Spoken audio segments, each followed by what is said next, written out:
Louvado seja Deus, que nos recebeu hoje muito bem em sua casa. Louvado seja Deus pela vida de vocês. Eu, do fundo do meu coração, fiquei muito feliz de estar aqui, tá? De conhecer os irmãos, de poder ter esse tempo precioso com vocês. E eu tenho certeza que mais uma noite o Senhor vai falar conosco, nos nossos corações, através da palavra dele. Deus abençoe cada um, abençoe os irmãos que ordaram, as irmãs do ciclo de oração, tá? Deus abençoe. Eu quero ler com você em Apocalipse capítulo 4. Eu quero ler até o verso de número 3. Apocalipse capítulo de número 4, verso é o de número 3. Quem encontrou, diga glória a Deus. Depois disso eu olhei, e eis que uma porta estava aberta no céu, e a primeira voz que eu ouvi era como se fosse de uma trombeta falando comigo, que disse: sobe aqui, te mostrarei as coisas que acontecerão daqui em diante. Imediatamente eu estava no Espírito, e eis que um trono estava posto no céu, e assentado no trono, e um assentado no trono. E aquele que estava sentado era semelhante na aparência à pedra de jaspe e de sardônica, e havia um arco ao redor do trono, pelo que parecia uma esmeralda. Até aqui. Obrigado, Jesus, por mais essa noite, por toda a oração que já foi feita nesse lugar, por todos os louvores, ó Pai, que já foram cantados ao Senhor. Obrigado mais uma vez, ó Pai, por essas irmãs guerreiras, ó Pai, do ciclo de oração. Pai querido, obrigado, Pai querido, pelas pioneiras, Pai querido, que fizeram com que esse lugar permanecesse de pé. Obrigado, ó Deus, por cada irmã que orou, por cada irmão que orou. Obrigado, Pai querido, por todas essas mulheres militantes, ó Deus, a qual o Senhor sustentou na oração. Que o Senhor, Pai querido, responda com poder e glória. Devolva, Pai querido, o resultado de cada lágrima, de cada oração, de cada tremor, de cada adversidade, ó Pai, que passaram. Então, ó Deus, que o Senhor venha devolver 100 vezes mais como resposta. Que Deus venha materializar, ó Pai, tudo aquilo que essas irmãs buscaram no decorrer desses 7 anos. Pai querido, venha fazer com que o milagre seja palpável na vida dessa igreja. Que o Senhor abençoe o anjo dessa casa, pastor Antônio. Que o Senhor, Pai querido, tome toda a casa, ó Deus, a casa dele, todos os obreiros. Que o Senhor fique à vontade neste lugar, ó Deus. E que o teu nome seja adorado e exaltado para louvor do teu próprio nome. É o que nós te pedimos, em nome de Jesus. Pode sentar.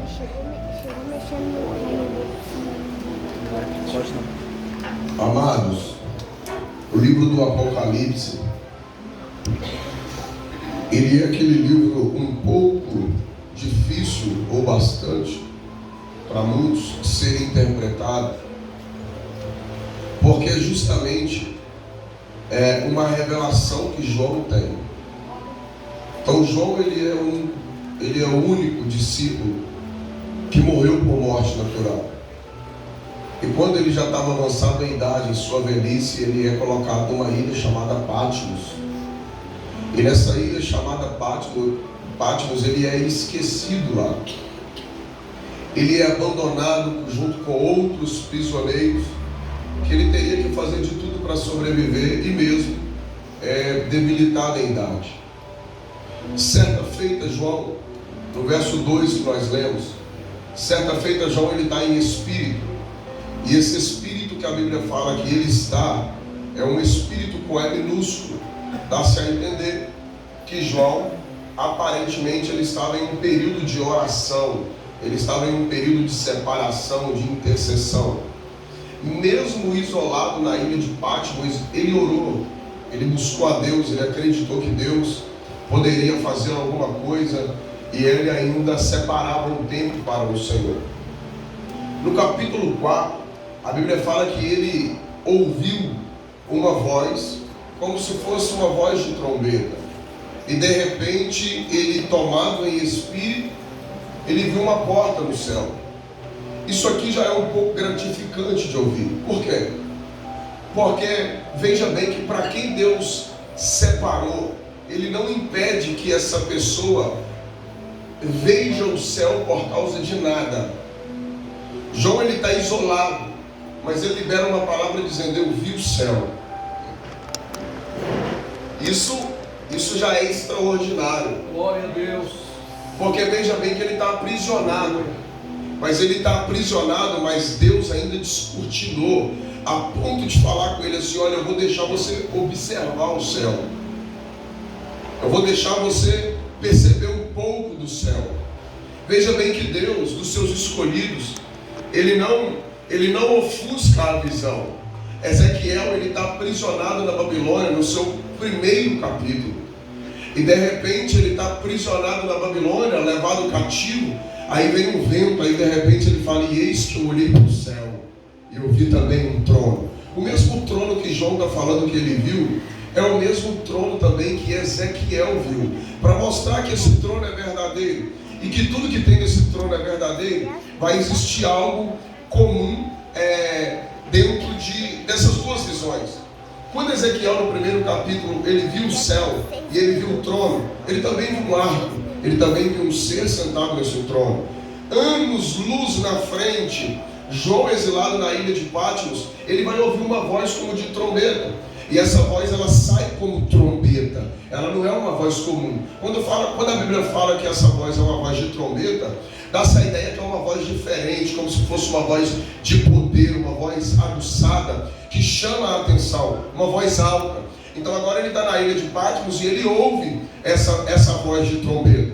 Quando ele ouve essa voz de trombeta, ele olha o trono. O trono tem um ser no trono. E a face dele brilhava como a pedra de jaspe. Ele não conseguia ver a face dele. A face dele era reluzente. Ele brilhava. Imagina um trono e um ser que brilha sentado nesse trono. O que João viu, Ezequiel também viu. O que é isso? É um arco que vem de um lado ao outro. E esse arco, Ezequiel, ele vai enfatizar de forma mais fácil de entender. Por quê? Porque ele vai falar assim: o arco, quando chove e o sol reflete nas nuvens, é aquele mesmo arco de que quando chove, eu também vi ele lá no trono de Deus. Esse arco que Ezequiel viu, que está sobre o trono de Deus, esse arco que João viu, que está sobre o trono de Deus, é o mesmo arco que Deus liberou uma palavra para Noé, sobre a aliança noética, dizendo para Noé assim: Noé, agora eu já não vou mais acabar com a terra em água. Então toda vez que você no meio da chuva contemplar o arco, que não é da íris, ele é o arco de Deus. Toda vez que você contemplar esse arco passando aí você vai perceber que eu tenho uma aliança com você. Você pode parar para perceber que toda vez que você vê esse arco você nunca vê ele por completo. Toda vez você vê a metade desse arco aqui. É uma meia lua que acontece quando chove e o sol bate nas águas da chuva. Aí esse arco, ele pega de um lado e pega ao outro. Eu lembro que um dia eu estava vindo do Rio de Janeiro e eu estava passando por Manhuaçu e eu passei numa baixada que não estava chovendo, mas lá no canto estava chovendo. E eu contemplei esse arco, ele por completo, porque não tinha nada que me atrapalhava ver esse arco. Eu parei no carro, tirei muita foto e eu contemplei o arco começando aqui, ó, e ele terminando do lado de lá. Aí eu parei para analisar aquilo e eu fiquei ali sendo ministrado por Deus. E eu contemplei aquele arco, eu só vi a metade daquele arco. E eu falei: Deus, no ditado comum, isso dá-se a entender que o pessoal fala por aí, que existe um pote de ouro na ponta do arco-íris, mas isso é ditado, isso é balela. Só que o mais interessante de tudo é que Deus, ele é tão poderoso, mas tão poderoso, que a metade do arco que ele deixou com o homem, ele levou para o trono. Aleluia. Então a parte do arco que falta aqui está lá. Esse compromisso, ele vai selar. A metade do arco ela vai encontrar com a metade do outro arco. Ezequiel falou assim: olha, sobre o trono dele. Então veja bem, que quando Deus está sentado no seu trono, ele olha para cima, de um lado ao outro ele vê o arco. E esse arco, ele brilha como a esmeralda. Ezequiel falou que esse arco é colorido. João, quando ele está isolado na ilha de Patmos, ele ouve uma voz de trombeta, e essa voz de trombeta chama ele lá para dentro. Aí ele fala assim: olha, eu arrebatado em espírito, fui tomado por Deus, e eu vi uma porta aberta no céu. Eu vim aqui como profeta de Deus te dizer um negócio. Essa porta que João viu, ela ainda não se fechou. Essa porta que João viu, ela ainda continua aberta. A diferença é que essa porta, ela continua aberta, porém ela continua estreita. O céu, ele não é para qualquer um. O céu não é para todos. O céu não é para qualquer um. O céu é para aqueles que entendem que essa porta, ela continua sendo uma porta estreita. E por mais que essa porta, ela é estreita, todos que permanecerem fiel a essa palavra entrarão por lá. Veja bem que ela não é uma porta larga, ela é uma porta estreita. É por isso que quando Deus simbolizou no Êxodo a travessia do vermelho, quando Deus falou com Moisés assim: Moisés, por que clamas a mim? Diga ao meu povo que marche. Quando Deus mandou Moisés marchar, Deus não mandou Moisés correr. Deus não mandou Moisés ir na frente, passar em cima de ninguém. Deus mandou Moisés marchar. Essa marcha, ela simboliza uma velocidade. Então, do mesmo jeito que um está marchando, o outro está marchando. Então, por mais que a porta estreita, se o pregador chegar, o irmão que abriu a porta da igreja também chega. Do mesmo jeito que o pregador chega, o irmãozinho que está sentado aqui dentro, ele também chega. Essa porta, ela continua sendo uma porta estreita, ela não é uma porta larga. É por isso que os cristãos que são praticantes da Bíblia, embasado na doutrina bíblica, ele pensa assim: eu não vou para a igreja, porque se eu for para a igreja eu vou ter que deixar de fazer muita coisa. É verdade, você vai ter que deixar de fazer muita coisa. E nós ainda nos apegamos aos 10 mandamentos como princípio bíblico. Só que eu vou te dizer um negócio: além dos 10 mandamentos, tem um documento que apresenta mais de 600 cláusulas, que os 10 mandamentos foi extraído dele, dizendo não pode. Para entrar nessa porta realmente não pode. Não pode pecar, não pode adulterar, não pode mentir, não pode roubar, não pode prostituir, não pode se entregar à pornografia, ao vício, ao adultério. Realmente não pode. Nessa porta não pode. Não adianta se entregar ao pecado dessa vida achando que Deus é bonzinho demais, dizendo só que Deus é amor, pegando a parte A do verso. Deus é amor, mas também é fogo consumidor. Essa porta, ela está aberta lá no céu. E eu vim te dizer um negócio: é muito melhor você estreitar essa vida e passar por ela, do que você viver como um rei por aí, andando de qualquer jeito, fazendo qualquer coisa. Mas quando a trombeta tocar, ele vai olhar para você e dizer assim: olha, eu não vos conheço, mas eu vim pregar para uma igreja que, por mais que a porta seja estreita, o Todo-Poderoso vai te pegar pela mão e vai dizer: vinde a mim, ó noiva querida, entrar nas mansões celestiais. O noivo está vindo aí e ele espera pegar uma igreja lavada, remida, e uma igreja santa para a glória de Deus. A porta, ela é estreita, então não pode. Não tem essa, não tem jeito. É a Bíblia. Aí veja bem que ele olha e fala: eu vi uma porta. Eu vi uma porta. Essa porta, ela está aberta. Ela não fechou, ela vai fechar. O único livro que ainda não fechou é o livro de Atos dos Apóstolos e o livro do Apocalipse. O livro de Atos dos Apóstolos, quando Lucas fala assim: ô Teófilo, eu vim escrever esse segundo tratado a respeito do primeiro, que é o evangelho que leva o nome de Lucas. Veja bem que o livro de Atos é onde o Espírito começa a se mover através da igreja. Ele está aberto, porque o Espírito continua preparando e adornando a noiva para encontrar com o seu. E o livro do Apocalipse ainda fala sobre a porta, e ele também não fechou, porque a porta ainda está aberta. Essa porta, ela não fechou, só que vai chegar um dia que essa porta vai fechar, e a igreja vai passar de igreja militante para a igreja triunfante. A igreja vai chegar um tempo que ela vai passar, pastor, ela vai ser elevada às mansões celestiais. Você vai deixar de ser um evangelista que milita. Você vai deixar de ser o pastor que milita e vai passar a ser o evangelista que triunfa. Vai passar a ser o pastor que triunfa. Toda lágrima, toda sequela, toda dificuldade vai ser transformada em bênção. Porque a igreja militante que é massacrada, que o mundo tenta fechar a porta dela, que o poderoso tenta fechar a porta dela, a igreja que os donos da caneta tentam fechar a porta dela, que sangra, que é machucada, que é trabalhada, ela vai passar a deixar de ser uma igreja militante.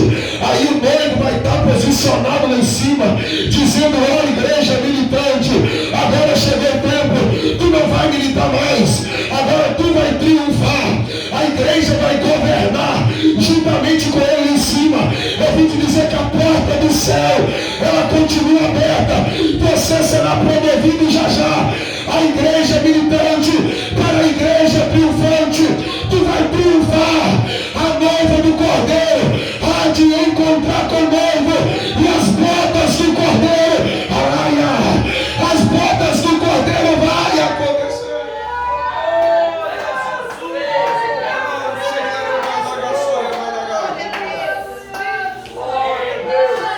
Aí João, ele está lá na ilha de Patmos.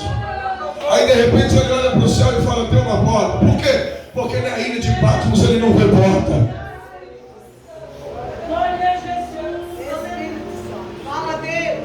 Lá na ilha de Patmos não tem porta.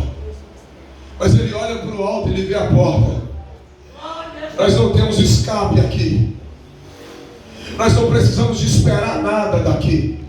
Mas se eu olhar para o céu, eu ainda vejo uma porta. A nossa casa não é aqui. O nosso lugar não é aqui. O nosso lugar é o céu. João viu a porta, de repente, ele é arrebatado em espírito. Quando João é arrebatado em espírito, ele entra lá dentro. Aí quando ele entra lá dentro, ele vê um trono. Aí de repente, dentro desse trono, ele vê um ser que brilha como a luz do ouro, como a pedra de jaspe. Aí ele vê ali agora, quando ele olha lá para dentro, ele não vê ninguém. No capítulo 5 ele vê um livro. Esse livro é o livro dos selos. É como se fosse o livro dos nomes que estão escritos lá. No capítulo 5 João começa a chorar. Por quê? Porque ele vê que ninguém é digno de abrir o livro. Ele olha, ele vê o trono, ele vê o livro. Ninguém é digno de abrir o livro. Aí ele fala: esse livro, ele é o livro dos nomes que estão lá em cima. É o livro dos selados, é o livro dos selos.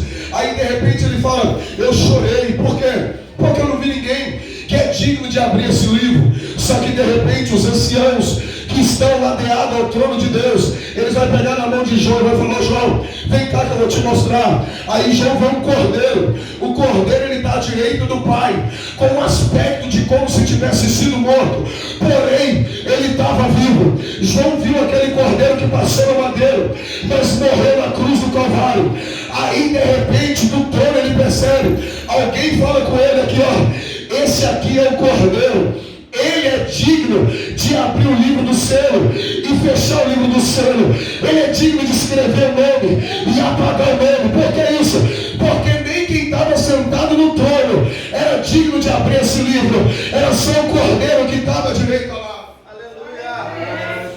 Veja bem que quando Jesus estava no trono e ele destituiu da sua glória para descer, ele desfez aquilo que ele almejou. Porque a Bíblia fala nos evangelhos que Jesus queria o trono, mas ele desceu. Aí quando ele desceu, ele se despiu da sua glória. E ele veio, e ele não veio para ser ovacionado, ele veio para ser perseguido.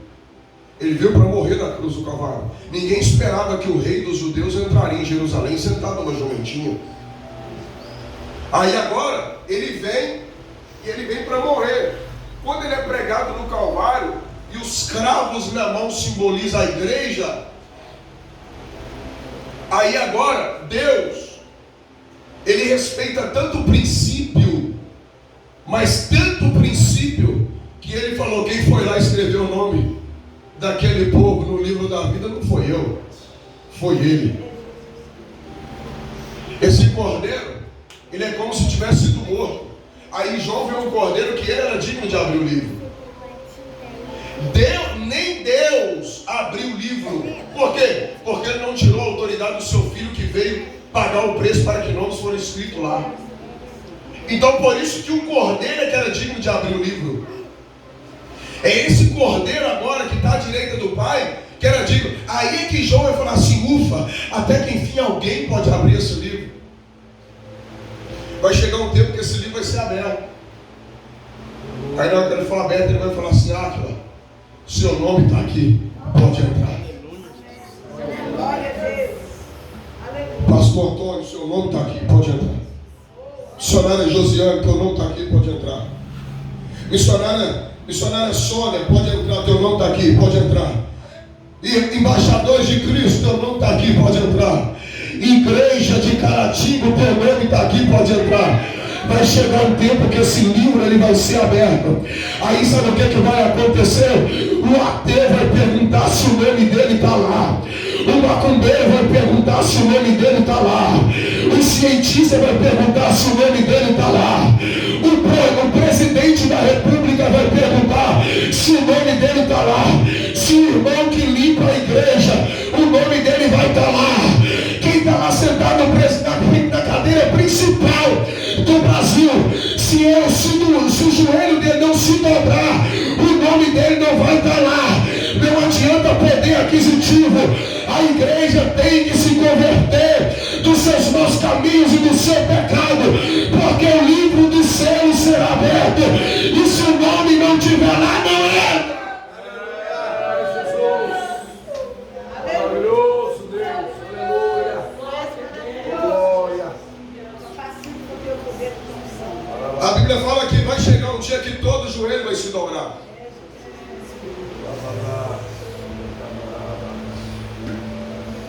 O joelho de quem tem poder aquisitivo para comprar Caratinga vai se dobrar. O joelho de quem não tem dinheiro para pagar a conta de luz amanhã também vai se dobrar. A Bíblia fala que o joelho de todos irá se dobrar. De todos. Sem exceção de ninguém. Quando João entrar lá dentro, aí João agora vê aquele que é digno de abrir o selo. Aí é que ele percebe que tem um cordeiro. E esse cordeiro, ele é no capítulo 5, a partir dos primeiros versos, ele é um cordeiro que na verdade se tornou um leão. Por quê? Porque para o mundo, para Jerusalém, para Israel, hoje, Jesus, ele só foi um grande profeta. Aqueles que se converteram ao cristianismo entendem que ele é o Messias. Mas quem não se converteu hoje em Israel, existe uma grande população em Israel que ainda não reconhece Jesus como Filho de Deus. Ele só foi um profeta como Moisés. A grande realidade é que nós pregamos em Jesus, que Ele é amor, que foi pregado no madeiro. Um coitado que não teve lugar para repousar a tua cabeça. O problema é que muitos pensam que Jesus só foi alguém que quando foi recepcionado na terra, deram para ele um curral, porque a rede de hotelaria estava cheia, não tinha como receber. A recepção dele no mundo foi essa: a rede de hotéis estão cheios em Jerusalém, porque todos viajaram para se alistar, e agora não tem lugar para tu nascer. Se tu quiser nascer, vai para o curral. Essa é a recepção que deram para o menino Jesus. E a grande realidade é que nós pregamos um Jesus que foi pregado, e muitas das vezes nós oferecemos ele como banana aí na rua. Vem, irmão, Jesus quer te salvar, com coisa que Jesus precisa de salvar alguém, com coisa que Jesus precisa de fazer alguma coisa aqui embaixo. Meu irmão, se eu adorar, Ele é Deus. Se eu não adorar, Ele é Deus. Se Ele me justificar, Ele é Deus. Se eu não deixasse ser justificado, Ele continua sendo Deus. Ele está sentado em um alto sublime trono, e Ele não é somente um cordeirinho que foi batido em praça pública como uma ovelha sem pai, deixado órfão. Não. Quando Ele falou está consumado, existe um céu que para a chegada dele lá em cima parou. Os anjos começaram a dizer: Santo, Santo, Santo, Santo, louvado seja o nome de Jesus, o Filho de Deus. O céu parou para receber o corpo glorificado de Cristo, e ele não é banana podre. Se eu entender que eu sou pecador e preciso arrepender dos meus maus caminhos, ele me salva. Se eu não me arrepender, ele continua sendo o Salvador, à direita do Pai, posicionado como um cordeiro que venceu a morte.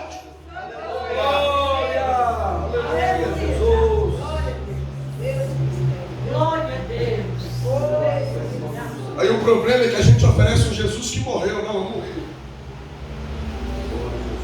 Só que ele foi levado na cruz como um cordeiro. Mas no capítulo 5 ele aparece como um leão. E esse leão, ele é o rei da selva. E esse leão, ele é o rei adorado. E eu preciso de entender que se eu me arrepender, ele continua sendo Deus. Se eu não arrepender, eu já estou condenado ao inferno, e ele continua sendo Deus. Se eu abandonar as práticas mundanas, ele continua sendo Deus. Se eu não abandonar as práticas mundanas, ele continua sendo Deus. Se eu entendesse o miserável que eu sou, eu entrava nessa igreja de mão levantada dizendo: Hosana, glória a Deus, Maranata, ora vem Senhor Jesus. Se eu entendesse o besta que eu sou, eu levantava a minha mão e andava de joelho dizendo: obrigado Jesus, o Senhor é o Salvador da minha alma. Ele foi levado para o madeiro como cordeiro, mas ele foi recebido lá em cima como leão. Ele é o Filho de Deus que entregou a vida dele pelos nossos pecados para nos perdoar. Mas o Pai o coroou, e agora ele é coroado, glorificado à direita do seu Pai, dizendo: ó noiva minha, eu espero vocês para encontrar comigo. A trombeta vai tocar. Se prepara a noiva santa, porque o noivo, ele já, breve vem te buscar para comemorar as bodas do Cordeiro. Glória a Jesus, louvado seja o nome do Senhor. Glória a Deus, glória a Deus. Glória a Jesus. Santo é o nome do Senhor. Quando eu vi Jesus com o corpo glorificado à direita do Pai, eu lembrei de Mateus capítulo 17, se eu não me engano, sobre o Monte da Transfiguração. No Monte da Transfiguração, Pedro, João e Tiago é levado para lá. Quando Pedro, Tiago e João é levado para lá, Jesus de repente é envolvido por uma fumaça. De dentro dessa fumaça, simbolizando a glória de Deus, aparece Moisés e Elias em corpo glorificado. Pedro, Tiago e João estão no Monte da Transfiguração. Esse Jesus agora começa a glorificar o seu corpo. Eu, de olhos fechados, começo a contemplar o monte fumegando, o corpo glorificado de Moisés e Elias aparecendo. Pedro, Tiago e João sem entender nada. Jesus agora tem o corpo glorificado. Aí vem uma voz lá do trono dizendo: esse aí é meu filho, em quem eu tenho tanto amor por ele. De repente, Tiago, Pedro e João começam a observar que Elias e Moisés conversam com Jesus em corpo glorificado, conversando sobre a respeito da crucificação. A conversa era sobre a cruz de Cristo. A conversa é sobre o ápice final do cumprimento do ministério de Cristo. A conversa é sobre o que vai acontecer agora no Gólgota. Jesus vai ser traído, vai ser perseguido, vai ser aprisionado e vai ser levado para o Calvário. Quando no Monte da Transfiguração aparece Moisés e Elias, isso aqui simboliza o Velho Testamento e o Novo Testamento. Por que isso? Porque Jesus, ele é a nova aliança. Moisés e Elias, ele é a antiga aliança. Moisés, nós sabemos que ele foi velado no livro de Deuteronômio. O livro de Deuteronômio, ele é a repetição da lei. Conta-se tudo o que aconteceu nos livros anteriores. Repete tudo o que já foi dito. Só que Moisés, ele foi velado, pastor, no livro de Deuteronômio. Nós encontramos na Bíblia Sagrada o velório de Moisés. Nós também encontramos na Bíblia Sagrada o luto de Josué. Josué, que era o sucessor de Moisés, seu braço direito, sofreu luto. Por quê? Porque Moisés morreu. Moisés foi enterrado. Moisés foi velado. E Moisés passou-se pela morte. Elias aparece. E Elias no Velho Testamento, ele não passa pela morte. Elias, ele é levado por um carro de fogo, por um redemoinho de fogo. Elias, ele é transladado de alguma forma. Deus toma Elias para si. E aqui existem duas vertentes para se pensar. E eu vou te falar por quê. Moisés, ele é o príncipe da lei. Nós sabemos que Deus no monte entregou a lei para Moisés. Moisés é o príncipe das leis. E o príncipe das leis passou pela morte.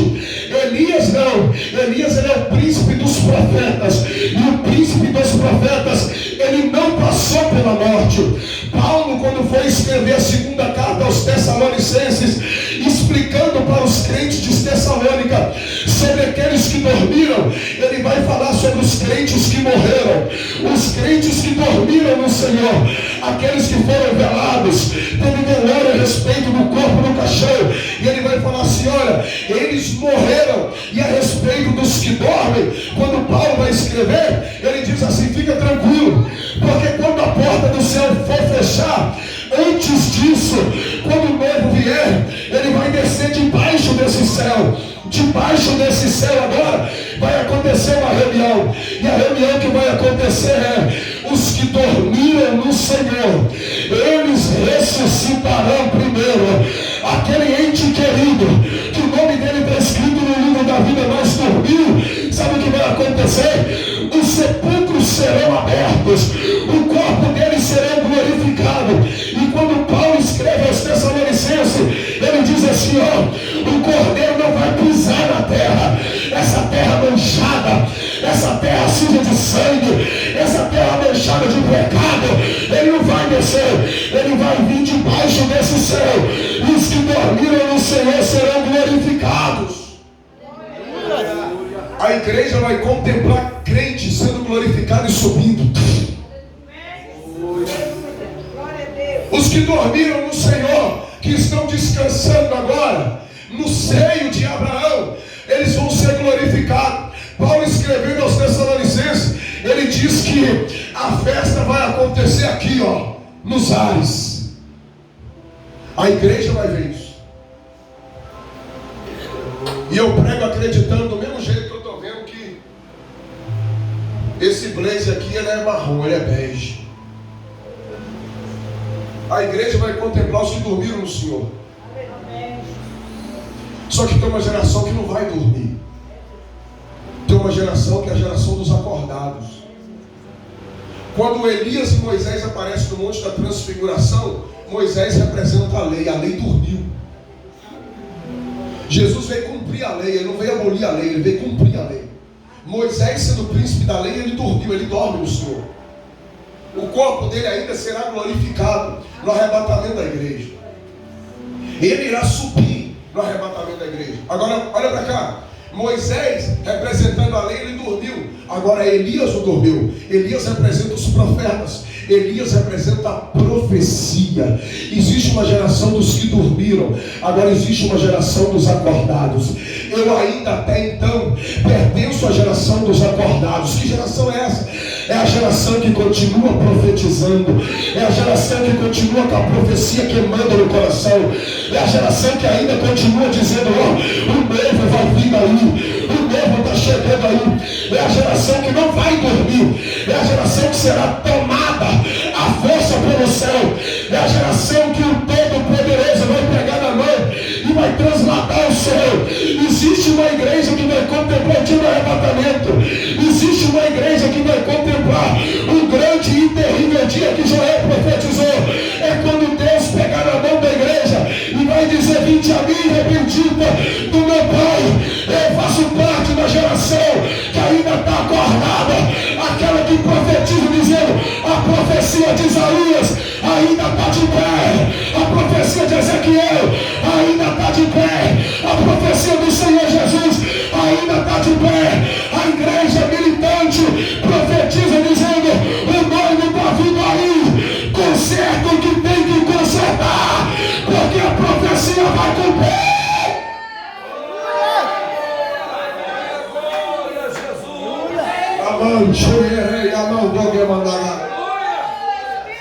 O maior acontecimento da face da terra que vai parar o planeta não é a pandemia.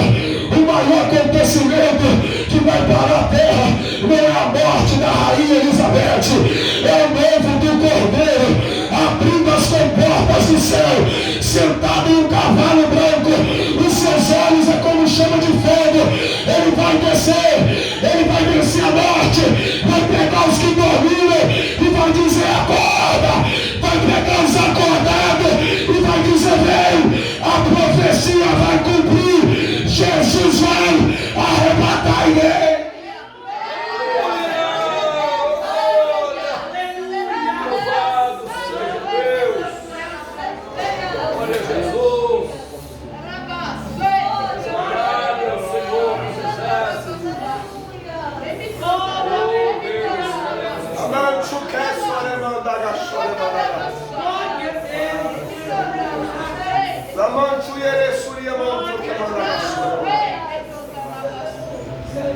Se prepare, a igreja. É sua mão, choremanda.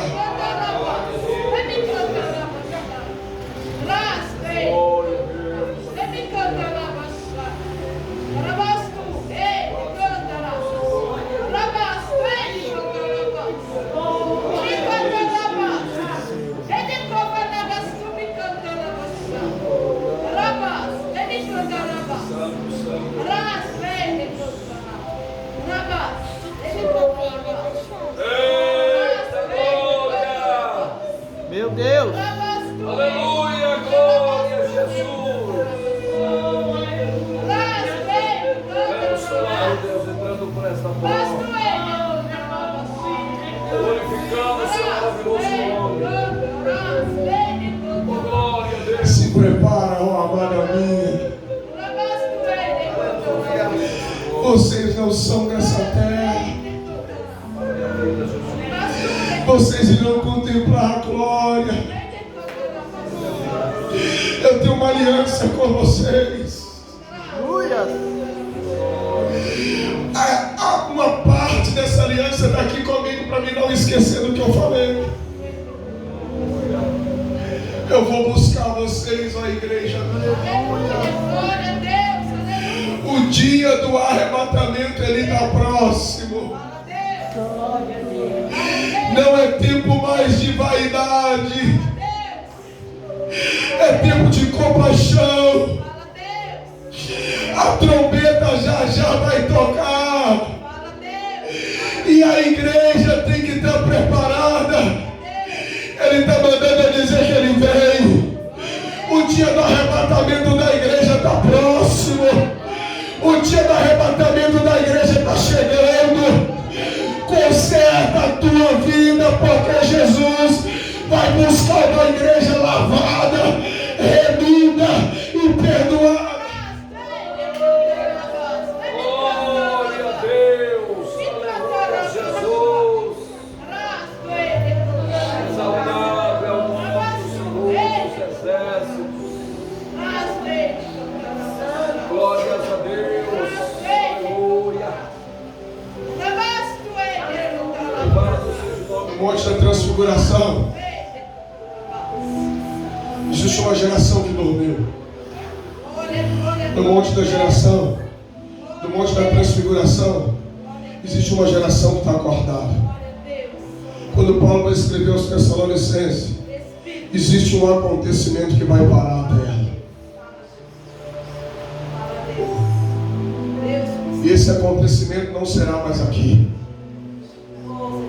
Esse acontecimento, antes de passar pela porta que João viu, ele vai acontecer nos ares. Para a igreja perceber e entender que Jesus venceu a morte, ele vai dar prioridade aos que dormiram. E a igreja vai contemplar os que dormiram no Senhor. Com uma vestimenta branca, a vaidade de vestir melhor que um e melhor que o outro vai acabar. A vaidade de ir na vitrine comprar roupa bonita vai acabar. Lá nenhuma roupa será mais colorida do que a outra. Lá a vestimenta vai ser branca. tão branca, alva como a neve. O Messias adorado, o Messias enviado, ele vai pegar a igreja e vai trocar a vestimenta da igreja. Em Gênesis capítulo 3, verso 21, a Bíblia fala que quando Deus foi chamar Adão, e Adão estava escondido, Deus perguntou para Adão: por que você está se tampando com essa folha de figueira? Aí ele vai falar: porque a mulher que tu me deu fez eu comer da fruta. O primeiro sacrifício da Bíblia Sagrada, a morte de um animal, vai acontecer no capítulo 3 de Gênesis, no verso 21. É quando Deus ele mata um cordeiro. É quando Deus mata um animal. E alguns estudiosos, eles irão fazer alusão que seja um cordeiro. Ele mata um animal, pega a pele desse animal e vai tampar os órgãos de Adão. O que é isso? É Deus trocando a vestimenta de Adão, simbolizando o dia do cordeiro. O que é isso? A folha de figueira, ela é vulnerável.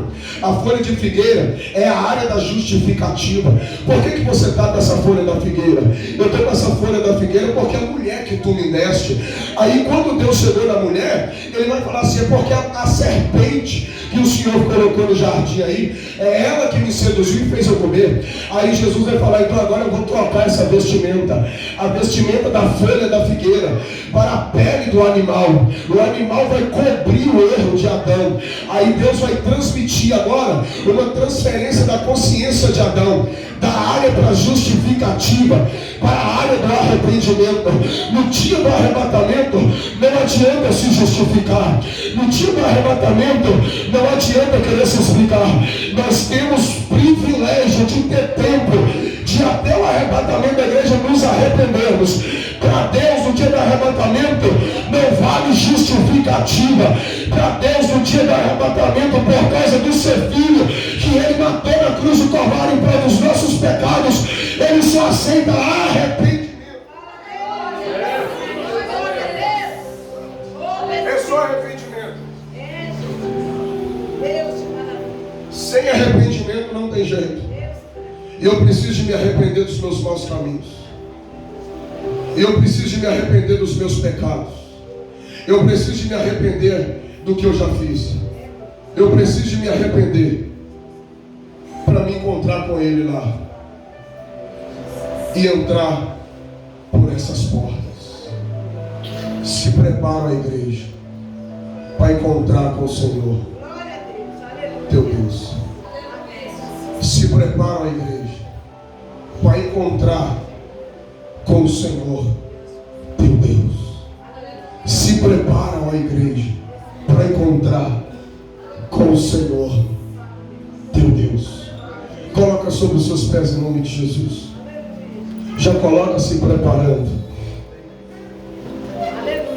Se prepare, ó igreja, para encontrar com o Senhor teu Deus. Tem alguém aqui nessa noite que entendeu essa palavra e entrou aqui talvez com dúvida e entendeu que hoje precisa de se arrepender para encontrar com esse Deus tão maravilhoso que enviou teu filho na cruz do Calvário para que eu tivesse a chance de permanecer acordado para contemplar o arrebatamento da igreja. Tem alguém que entendeu e precisa de fazer esse concerto com o Senhor hoje? Eu preciso de me arrepender. Eu quero que meu nome seja escrito no livro da vida. A primeira pessoa está aqui para Jesus. Louvado seja o nome do Senhor. Tem mais alguém que entendeu isso? Tem mais alguém que entrou a essa casa e entende que precisa de arrepender? O céu só funciona com arrependimento. Tem alguém? Tem alguém? Está chorando aqui à frente. Arrependido. Tem mais alguém? É mais uma mulher. Tem mais uma mulher que entendeu que o nome dela vai ser escrito no livro da vida. Jesus morreu pelos nossos pecados.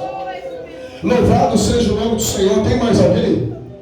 Tem mais alguém que está entendendo que o céu é para você? Tem?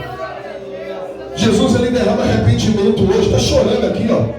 Arrependido de pecado, a mensagem cristocêntrica, sem vaidade, sem balela. É isso mesmo, é arrepender. Para o nosso nome ser escrito no livro da vida, para a gente ter mudança de vida, mudança de história. E aí encontrar com o Senhor, nosso Deus, quando o arrebatamento da igreja acontecer. Está chorando aqui à frente, isso é poder de Deus. Tem mais alguém?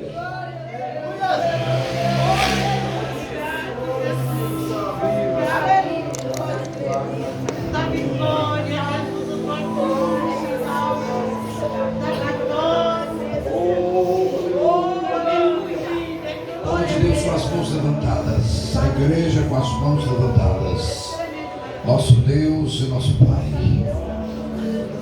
Jomanás, Decalamagas, Uminésia. Espírito Santo de Deus, Ele que está Senhor esta vida diante do teu altar. Senhor, o meu irmão está aqui, meu Pai, reconciliando contigo. Peça perdão, meu irmão, dos teus pecados. E diga: Jesus, me perdoa, me transforma, escreve o meu nome no livro da vida. Me ajuda a ficar firme na tua presença. Eu quero entrar, eu preciso entrar nos céus, nas portas, em nome de Jesus. Me ajuda, eu te peço um milagre na minha vida, em nome de Jesus. Senhor Deus, aqui está, Senhor, esta vida diante de Ti. Nós colocamos, Senhor, esta vida diante de Ti. Senhor, Ele já reconciliou contigo, Pai. Oh, Senhor, escreve este nome no livro da vida agora, Senhor. E ajuda Ele te servir, meu Deus. Resolve os seus problemas. Muda a sua situação. Oh, Deus, faz uma nova história para a glória do nome do Senhor Jesus. Em nome de Jesus, Senhor, toma esta família nas tuas mãos. Senhor, eu te peço milagre na vida da minha irmã, Senhor. Está aqui reconciliando com o Senhor agora.